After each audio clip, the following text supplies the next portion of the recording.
boss, good afternoon. So yun, magbibilang tayo ng bale 11,000 plus kilometers na tayo. So ayun, same, magbibigay lang tayo ng honest feedback sa ating ERBS4, diba? So ayun, kita nyo 11,000 plus kilometers na siya.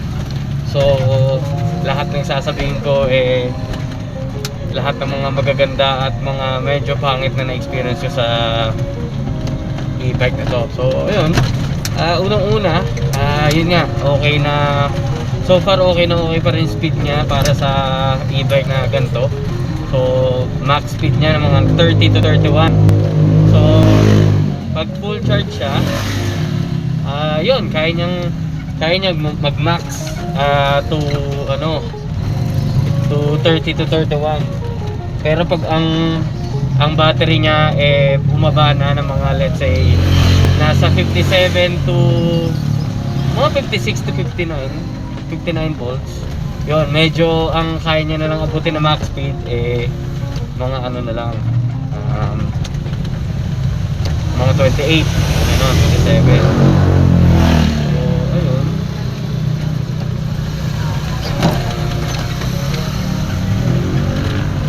tapos yun, so far yung brakes niya okay pa rin. Hanggang ngayon di pa ako nagpapalit ng brake fluid kasi so far smooth pa yung brake niya. So walang problema doon. So yung charging, okay pa rin yung battery consumption niya. So far, araw-araw ko siya ginagamit kasi. So daily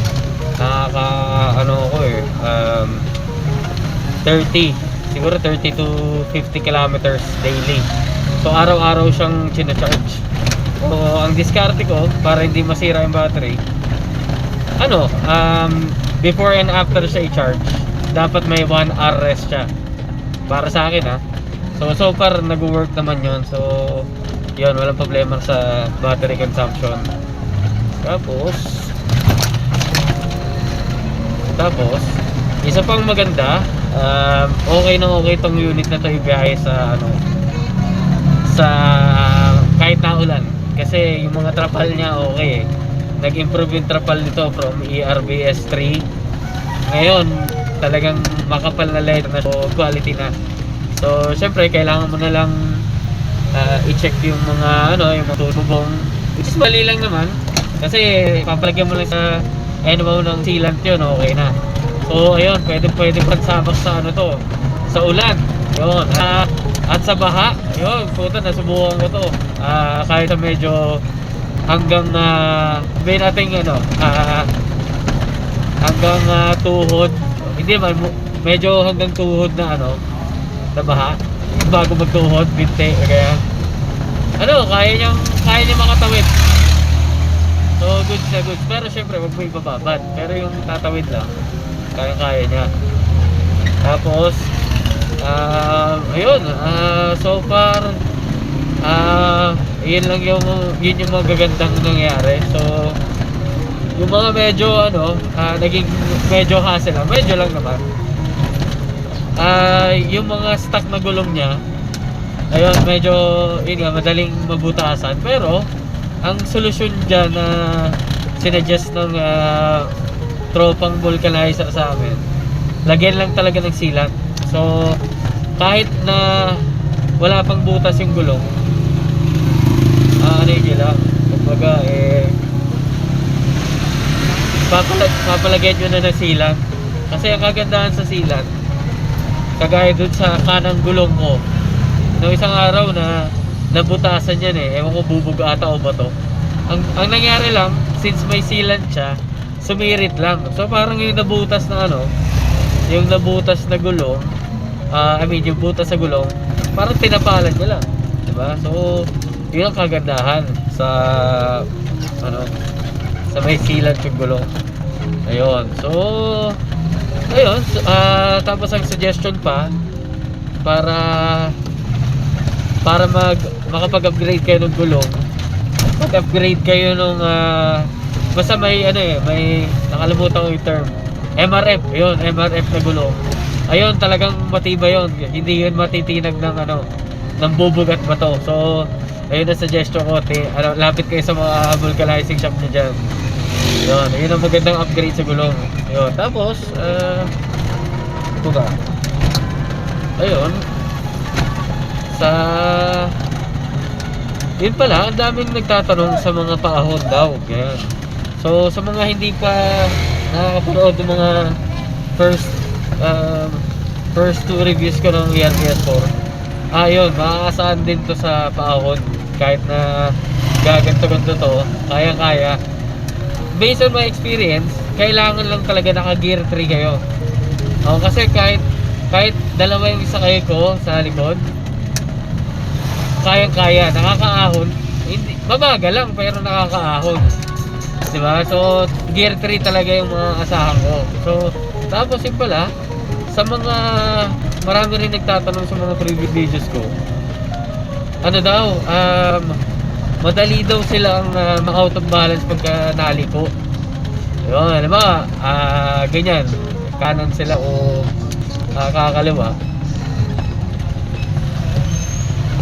Kailangan bago kayo kumanan o kaliwa, hindi dapat magme-minor kayo, hindi dapat yung halimbawa kakaliwa ka diyan. Hindi ka dapat naka-gas or hindi ka dapat naka-accelerate. Dapat naka-minor ka tapos naka-antaba yung brake mo. 'Yun ang based on my experience, ayun, hindi ako binigo ng ganung diskarte kasi nakakaliko ko ng matiwasay, hindi na auto balance yung unit. Balance na balance. So, ayun. Yun ang ma-recommend ko sa inyo.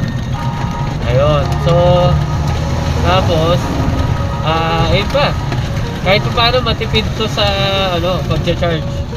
Kahit daily ko sina-charge, parang ang na-add lang naman sa bill namin siguro more or less 1,000 mga ganun. Hindi ako sure, pero hindi ganun kalakihan.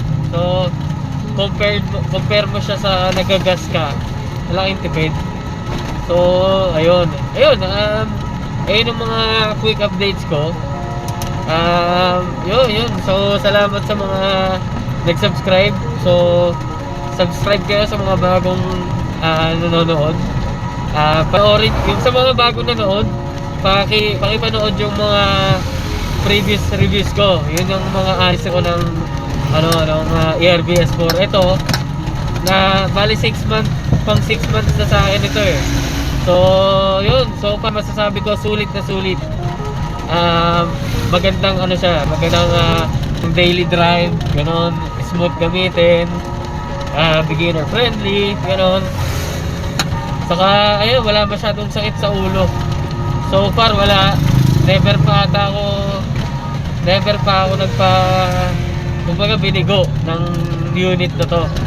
So, ayun pala, sa change oil, sabi ng technician, regardless kung gaano ka ilang kilometers ka na, every 6 months pa rin. Okay? So, sundin na lang natin sila. So, ayun, na change oil ko na, so far okay ang performance. Ayun. So, ayun, ano pa ba masasuggest ko sa inyo? Ayun, sa accessories, wala naman kayong masyadong idadagdag eh. Ano lang naman, siguro itong rear view mirror, syempre cellphone holder. Tapos ang masasuggest ko sa floor mat, kayo rubber mat kasi mas madali siyang linisan para sa akin kesa dun sa compare dun sa coil mat. Mahirap linisan kasi yun at least tong rubber mat, madali siya linisan. Brushan mo lang siya ng tapos may onting sabon, okay na, malinis na siya, di ba? Tapos yun pala, next time gagawa ako ng video sa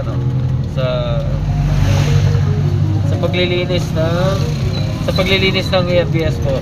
So, ang technique ko lang, guys, para safe, hindi nyo iisipin yung masisira yung unit mo. ayun, gumamit lang kayo ng ano, kahit tip ba, maglagay kayo ng dishwashing liquid. Maglagay kayo ng dishwashing liquid, tapos yung microfiber cloth, okay na yung panlinis. So, ang diskarte niyan, una yung lilinisan itong ayang harap, yung salamin. So, ayun, dishwashing liquid lang, tapos yung microfiber, punasan nyo lang basahin nyo. Tapos tuyuin nyo rin ng microfiber. Tapos yung gulong, bali yung flooring pala yun, tatanggalin yung floor mats nyo, syempre. Tapos, ayun, punasan nyo lang. Bali ang gagawin nyo lang, bago nyo punasan syempre yung microfiber cloth, yung flooring nyo, walisan nyo muna syempre para malinis yung floor bago nyo punasan ng microfiber. Ayun, okay na yun. Tapos